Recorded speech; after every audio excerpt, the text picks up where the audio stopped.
are Locked On Packers, your daily Green Bay Packers podcast. Part of the Locked On Podcast Network, your team every day.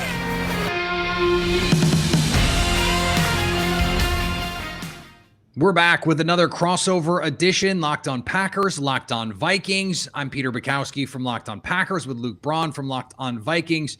A Week 17 matchup that is, for once, not the last week of the season. Yeah. This is still really weird, Luke. I'm not used to it. I'm not okay with it. But how are you doing? Doing good. Ready to see if the Vikings can't pull themselves back into this. This would eliminate the Vikings, so it's kind of do or die right now, or die next week. I don't know. Those are the choices.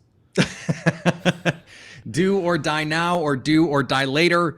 That sounds like the worst James Bond movie title that they've ever come up with.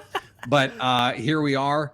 Some big news this week. The Vikings putting Adam Thielen on injured reserve, ending his season. Now, KJ Osborne, as you pointed out on this show the last time we talked, has turned into a heck of a secondary receiver.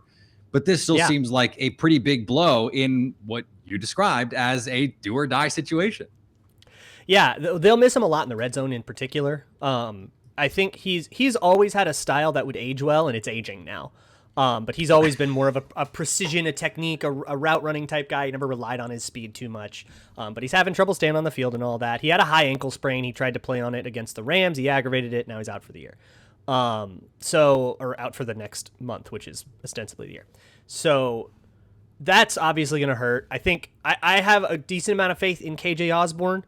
But it was always going to be the Justin Jefferson show, whether or not Adam Thielen was around. It's still the Justin Jefferson show. It's going to be how much can the Vikings isolate Justin Jefferson and take advantage of those matchups versus how much can the Packers avoid that and prevent that from happening. And one of the things the Vikings did expertly in the first matchup was create conflict for Eric Stokes precisely with Justin Jefferson and creating some of those high-low looks where the rookie corner is in conflict. He's trying to figure out. Get him one-on-one. Well, there's that too. The touchdown at the end of the game was just, hey, it's me versus you, and you expect Justin Jefferson to win those matchups. We'll see if Jair Alexander can play in this game. The Packers activated him on Wednesday. Dalvin Cook, though. Luke, Dalvin back. He's back. Yep. So he went on the COVID list. It was going to be like really dicey to see if he would actually even get to Green Bay, and then they changed the protocol. So 5 days instead of 10 days. He's now active, practicing the whole 9 yards. That will be a big boon to the run game. We've seen Cook has missed a few games this year, and we've seen what happens to the run game without it. Really poor vision from both Madison and Wangu, who have been the principal people getting carries. Really, really rough stuff. Ruining plays, not having the right burst. Dalvin Cook just has such a unique impact in how he spaces himself and how he rescues blocks and how he kind of maximizes blocks. And just in how he manipulates a linebacker. Chris Barnes has been absolutely owned by Dalvin Cook every single matchup. Chris Barnes has come onto the field because Cook is so good at luring you into one gap and then shifting over to the other one without losing any speed north-south.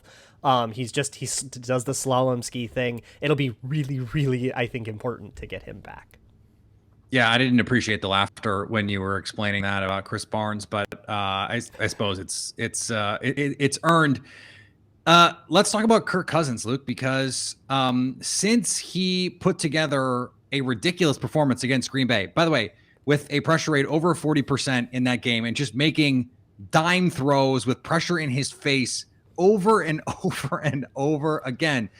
Since then, it's been pretty rough. And especially even in some wins, the win against Chicago, they won that game with 87 yards from Kirk Cousins. The win against Pittsburgh, he was brutal in that game, completed under 50% of his passes in the year of our Lord 2021 for any NFL court. Even like Kyle Wilson. No, I'm just kidding. It's Zach Wilson. My listeners are in on that bit. Can do that.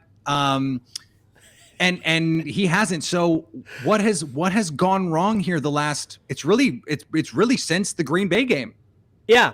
So when they played the Chargers, that was the big flip because they had just lost 2 in a row. They did the embarrassing Sunday night Cooper Rush loss. They then lost to the Ravens, and they were turtling. The offense was asleep.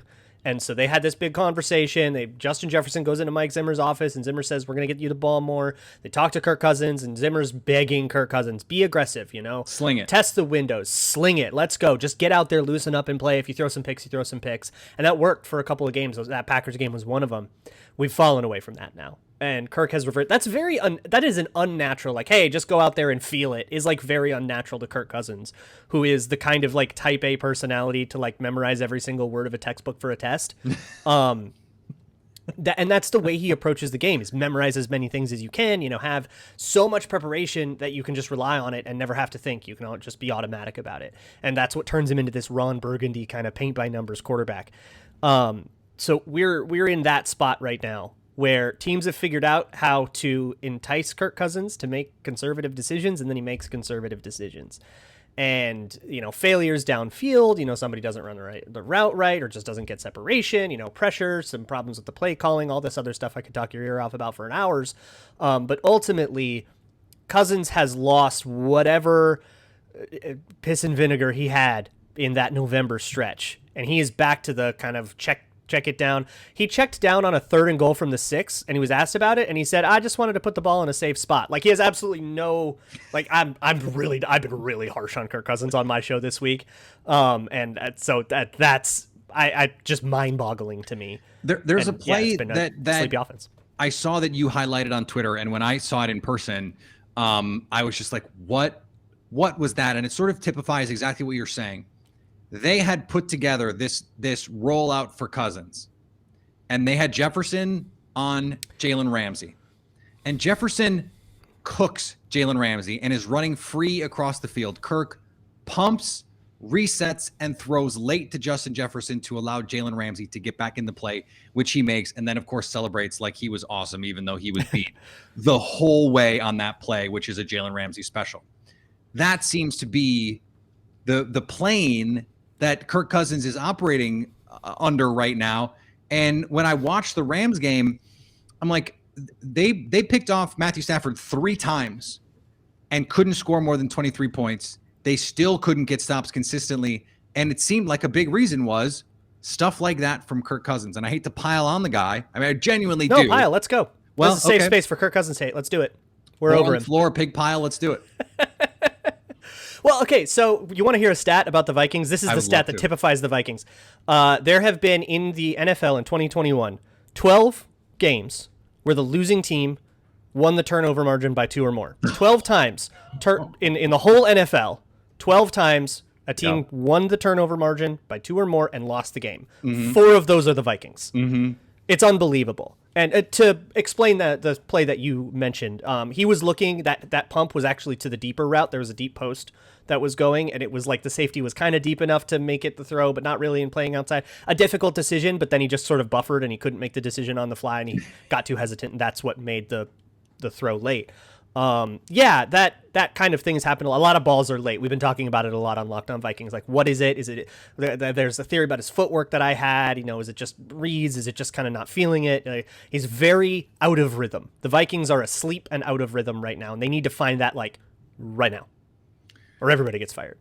Yeah, well, that's something that is probably worth talking about at some point. But defensively, I mentioned the 3 turnovers and not being able to get stops consistently. I mean, they still gave up 30 points. Now, not all of those were the defense. They gave up, a special teams play as well. But Minnesota comes into this week 22nd in rush defense DVOA. That was the thing. Not Matthew Stafford beating them to Cooper Kupp or Odell Beckham Jr. It was the 100+ from Sony Michel of all people that really made this problematic for this Minnesota defense.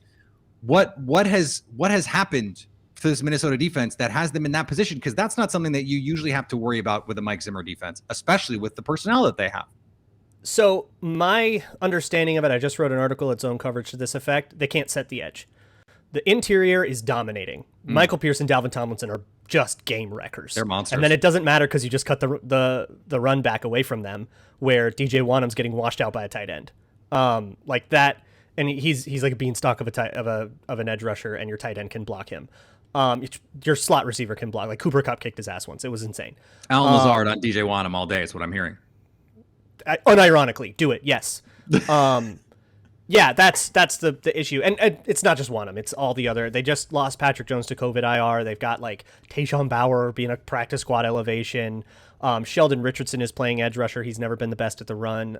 They've had a lot of trouble setting those edges, being disciplined in their depths and kind of where they place themselves, where they park themselves, and then holding that spot. It's been really difficult on the outside, making interior dominance completely irrelevant. It's really, really frustrating to watch. It has to be driving Mike Zimmer absolutely crazy. And hey, look, it might not matter because he might not be the coach that much longer, depending on how this all finishes up here. That's something that we can get to in a little bit. Before we do that, let's talk about our friends at Bet Online. Bet Online, as you cover this holiday season, more props, odds, and lines than ever before as football continues its march through the college bowl season. We had some exciting ones last night. A couple ranked teams went at it. BetOnline remains your number one spot for all your sports action. Head to the website or use your mobile device to sign up today and get a 50% welcome bonus on your first deposit. Just use the promo code LOCKEDON to get that bonus. A lot of places are weird about their bonuses. BetOnline, they deliver. Basketball, football, NHL, boxing, UFC, down to your favorite Las Vegas casino games. Don't wait to take advantage of all the offers available to you for the 2021 season. And it's almost 2022. Plenty to come in 2022 as well. Bet Online, the fastest and easiest way to bet on all your favorite sports. So don't wait to take advantage of these new amazing offers available at Bet Online, where the game starts. Thanks again for making Locked On Vikings and Locked On Packers your first listen every day, Vikings and Packers fans. And make sure you also check out the Ultimate College Playoff Preview in 2021. Local experts, betting advice, draft analysis, the most comprehensive college football playoff preview is live now. It's a separate podcast feed, so just search on your podcast app, Ultimate College Football Playoff Preview, and get yourself ready for that. But Peter, I got to ask you some stuff about the Packers. I want to start on the defensive side of the ball because the last time we played, Do we have to? Yes, we do. Please, God. I think the reason, if I were to look at the Packers, that Packers game and say, why'd the Packers lose? Secondary is probably it. Is Jair Alexander back? Are they going to have a better effort this time? Well, I don't have answers for either of those questions. Luke, next question, Okay. please. Thank you. No, we truly do not know if Jair Alexander will be available to play for the Packers on Sunday. We know that he's been activated. He is. He had reached his window of coming back off IR from that shoulder injury, collarbone injury, whatever exactly. We're a little nebulous on what exactly. It would have had to be like it season was. ending if they didn't. But exactly, and my understanding of that injury is it was all about pain, and he's been able to manage it. It has not been a problem. He's practiced in consecutive days, consecutive weeks, so he's hit every checkpoint. I think they're pretty confident that he's going to be able to give them something in the future. Can it be this week? We'll see. That's going to be the part that I think we're going to have to keep our eye on. And then how do you modify your game plan as a result? Adam Thielen, is someone who has hurt the Packers in the past. To not have him out there could change the way that the Packers play defense. Here's the problem that I have, Luke, is that the last couple of weeks, Joe Barry has treated the Baltimore Ravens and the Cleveland Browns like they had Randy Moss, Chris Carter, and Jake Reed all on the same field at once, and I don't understand it. And so can they find some answers here? Do they have, if they put Justin Jefferson in the backfield as they did on a beautiful touchdown that Clint Kubiak schemed up in that first matchup, do they have a better answer this time? If they're going to put Eric Stokes out there on an island with Justin Jefferson, are you going to give safety help? Then I guess he's not on an island, right? But if they're gonna put him outside and match him up that way, what do you do when it's Shannon Sullivan? They are still having some of the same issues from that Minnesota game. Since then, in games that they've won, they've still busted some coverages. They've given up some big plays. I think some of that stuff is fluky. Like, let's not forget in that game, Kirk Cousins threw like 5 or 6 interceptions, but only got credited for what was 1 or 2. Right. And that was the aggression. Right. And Darnell Savage had 2 of them. One of them called back on penalty. One of them called back on a review where the ball just barely hit the ground. It was that kind of fluky stuff. So I think we probably are having a different discussion about the secondary struggles if Darnell Savage gets to keep a pick or 2 of those. But at the same time, it is a very real issue right now. On the other hand, Russell Douglas is playing at like a Pro Bowl level over the last 6 weeks. He's been incredible this season. I can't explain it, Luke. I really can't. He's come in and just from the jump been awesome. And sometimes there is just no explaining it. Sometimes these are NFL players. I think it's a credit to NFL talent in general that someone like that could be on a practice squad, can be a former, also ran on some other teams and perform the way that he has. 2 interceptions last week. He's been unbelievable. And I wonder if the fact that he has been so good frees the Packers up to get a little bit more aggressive, to do some doubling and get a little bit more aggressive with how they handle Justin Jefferson. Maybe they go to the Bulldog 17 package that the Ravens used on Devontae Adams and just say, we're going to double you every play, and we don't care if Dalvin Cook runs for 200 yards. Justin Jefferson is not beating us. I don't think that's going to happen, but it could. Yeah, maybe. It's interesting. Sometimes you just figure out exactly what a guy can and can't do, and then you just can scheme it up for that. And if you have guys who can kind of pick up the pieces elsewhere, it can turn a guy like Rasul Douglas into suddenly looking like the best corner. So I have a broader question. I've seen a lot of the analytics people are talking about the Packers this way, and a lot of the kind of odds and stuff. The Packers seem like they're in the driver's seat for the 1 seed. Other than that, I'll just say, are they frauds? Are the Packers frauds? Yes or no? Go ahead, Peter. I think we had this discussion in 2019, right? That this is coming into the 2020 season. It was this the worst 13-3 team ever? Like, we had this exact conversation. Yeah, that 2019 Packers team felt like so fake. And that's weird. I think this feels like the realest Packers team of all the 13-3 teams of the last couple years. This one seems realer to me, but I don't know. That 19 team was faker than this one. I'll say that. They beat the Lions twice without having led either of those games in regulation at all. So that's how you know that you have some fake stuff on your resume. I talked about this on the show earlier in the week, and I tweeted about it as well. In a lot of these games that were close, the Packers have 12 wins on the season. In all 12, they had double-digit leads or won by double digits. Now, Vikings fans will go, hey, we do that every time, and then lose anyway. And I get that. Tell me about it. Yeah. But I haven't even gotten that far in a couple of these. In six of their wins, Green Bay had 2-score leads in the second half. That in games that they pretty much controlled. I mean, they were up 17-0 on the 49ers, and it took some crappy officiating and some sort of weirdness to get San Francisco back in that game. They had a 2-score lead against the Bengals, and it took Mason Crosby going outside of his body in that game to miss 14 field goals. I think he just missed another one in Cincinnati. It took some weirdness for some of those games to be as close as they were, and then in other ones, they played well, and the other, the Cardinals game, they were up by 2 touchdowns in that game, and Kyler Murray did Kyler Murray stuff. That's going to happen. I don't think this team is fraudulent, but you're right. Football Outsiders doesn't love them. But on the other hand, 538, their ELO metric has them as the second best team in the league. Sagarin, which is more known for college basketball, but they have a point-based model for the NFL. They have the Packers as the second best team. Pro Football Focus, their point-based model has the Packers as the second best team in the league. So I don't think they're frauds, but I do understand some of the skepticism because they have not done what the Cowboys did to Washington. They have not done. So that's Peter talk for their frauds. Got it. Exactly. Print it, put it on a t-shirt. Yep. No, I think the defense was going to a little bit fraudulent. In the middle of the year, they are not as good as they looked in that stretch where they shut down Kyler Murray, they shut down Patrick Mahomes, and they shut down Russell Wilson. They're not that good. But they're also, I don't think, as bad as they looked in the 4 weeks after that, where it's okay, they can't stop Kirk Cousins. They're having issues with Tyler Huntley. Baker Mayfield is making plays against them, and so is Nick Chubb. I don't think they're that bad either. They're somewhere in between, and they're going to need that version of that defense in the playoffs if they want to be a Super Bowl team.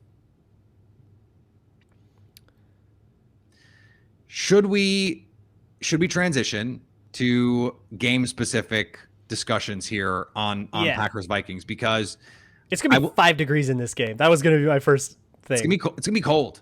Yeah, it's gonna be cold. And I love it. And I said this on Twitter. Kingsley Keke, who was a scratch last week, And we thought a healthy scratch, but then was not at practice on Wednesday when the team was back out there. So now it seems like he's dealing with something. Tyler Lancaster, not out there. So you're talking about two critical pieces in the Packers run game, in a run defense that's already 31st by DVOA, is already not very good, in a game where presumably the Vikings are going to run I think the technical term is a shit ton. And so how can the Vikings screw this up, Luke? The interior line. I mean, Kenny Clark, that's the answer, right? Like, Kenny Clark has owned Viking centers. I mean, he's got all these highlights against Garrett Bradbury, had some crazy ones against Mason Cole, he's out, by the way, now, so Bradbury's at center. They have Oli Udoh back at guard, even though Mason Cole was kind of playing well there, which sucks. Yeah, that's a weak spot, and Kenny Clark can exploit it. But they have Christian Darrisaw, I think has played well at tackle, played well enough. He hasn't been perfect, but he's been good for a rookie, I would say. Brian O'Neill is every bit the guy we paid for in the offseason. And I thought Ezra Cleveland, he's been kind of settling more into playing left guard. I think he's played reasonably there as well. So it's a better line than you've seen from the Vikings the last decade. It's not like a good one, but it's, I don't know, to our perspective, it's like, oh, wow, they're like, maybe they won't be embarrassing this time. There's a chance at that. It's degrees, but right? That's the way, yeah. But still, I mean, look, we've gone into Lambeau. We went into Lambeau last year, and Dalvin Cook ran for 400 yards. So that might be the way again.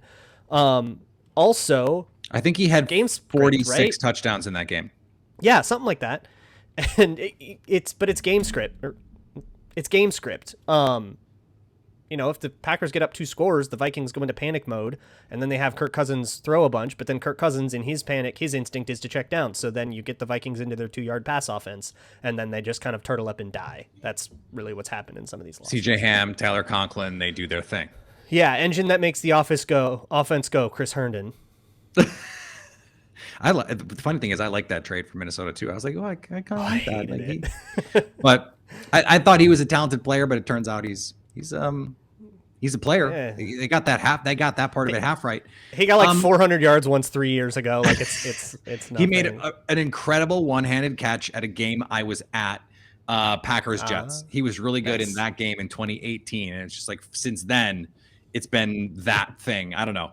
I'm wondering about this defense because Mike Zimmer has always been someone that Aaron Rodgers has had nice things to say about, and someone that he feels there's a lot of respect there. Yeah, I think they both feel like the other is a worthy adversary, right?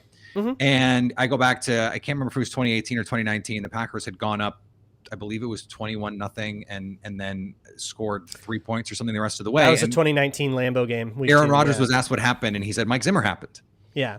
How does this team? You mentioned the edge has been part of the issue here. How do they pressure Rodgers enough? Because the numbers, the pressure splits with Rodgers are incredible. When he has a clean pocket, he is going to destroy you. Yeah. And when you pressure him, he's like Justin Fields. So what is Minnesota going to do there to try to turn that tide a little bit?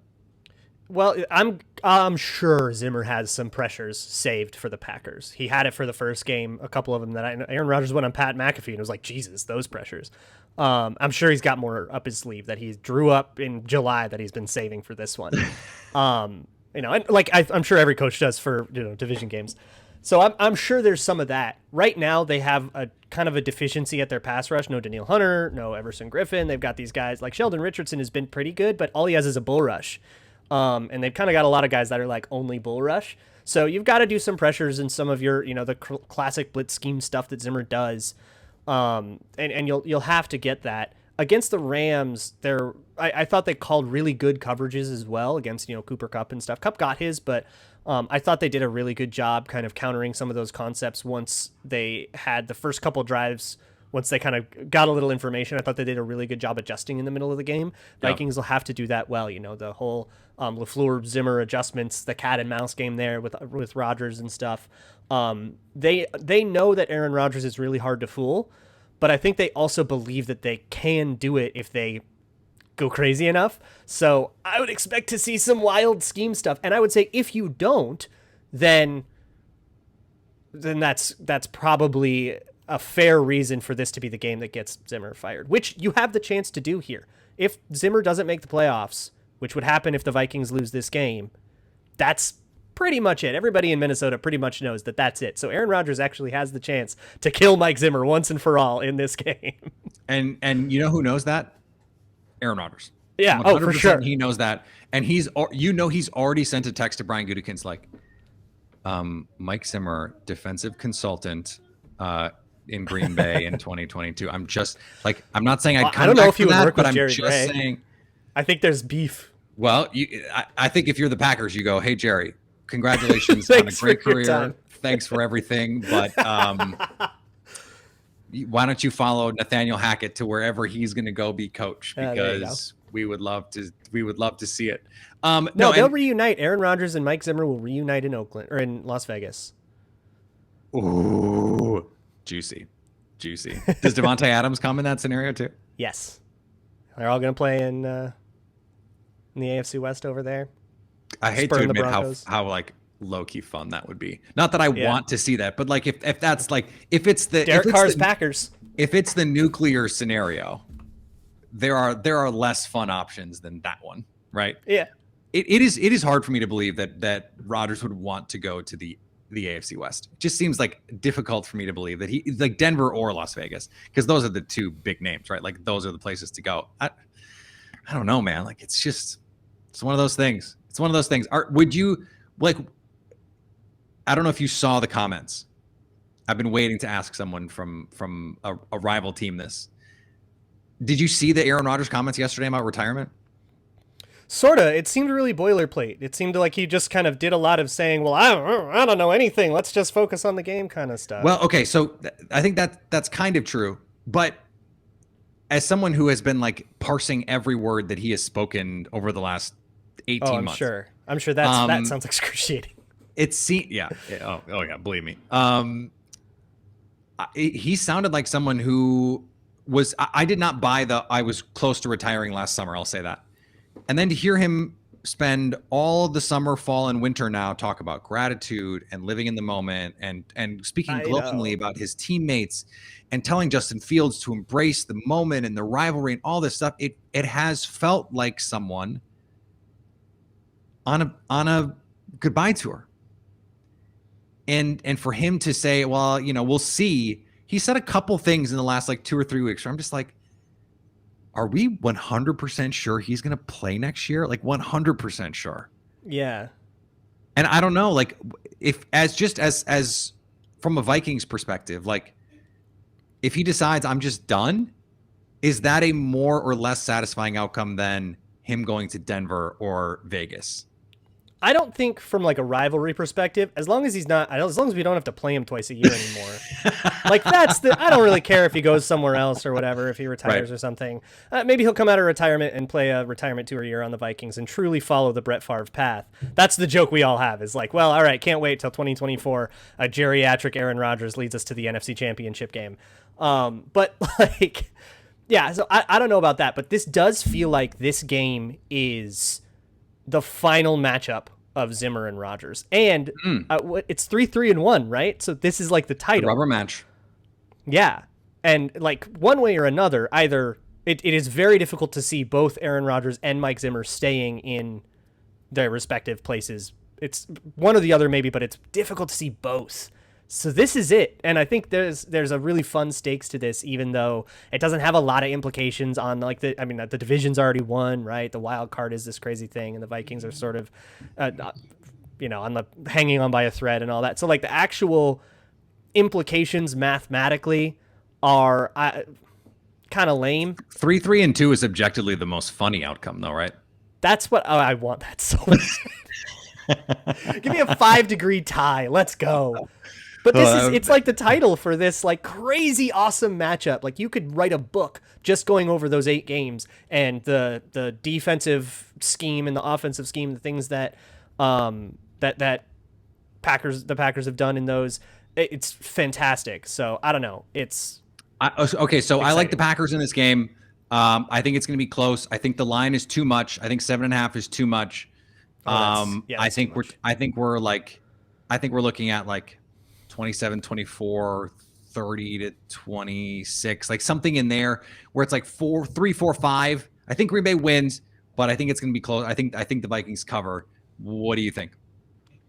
So the Vikings won on a field goal last time. Packers win on a field goal this time. It must be symmetrical, and it must be something that makes you feel pain anytime you think about anything remotely close to it. That's the rule of the Vikings. I like a 20. I like a low scoring game. It's cold out. It's going to be a lot of running and stuff. Yeah. Yeah, I think could I like like a 21-17 plotting, kind of thing, or a 20-17 yeah, kind of like a 20-17 kind of deal. I like that, and either that or it's one of those games that the final score is like 20-16, but it wasn't actually that close. Kind of like what we just did with the Rams, 30-23, but they kicked our ass. I don't know. I don't really believe in the Vikings right now at all. I think they're just kind of broken and they're out of gas. So we'll see if they have anything. It feels a lot like the 2016 matchup when we went to Lambeau, second to last game of the year. We got absolutely blown out with like playoff hopes, hanging by a thread. Adam Thielen broke out in that game, and that was just about it. And otherwise, the season was kind of kaput from there, and they were eliminated. And Jordy Nelson feels like the same situation. Jordy Nelson put the nail in the coffin. Yeah, I can't say I don't remember that, because I definitely remember that. It was wonderful, and we will see if we get a repeat of it. Either way, you and I will be back here tomorrow for our shows, and then Monday, the rest of the week, to talk about it. Luke, this is awesome, man. I appreciate a great 2021 season. I hope we get many more.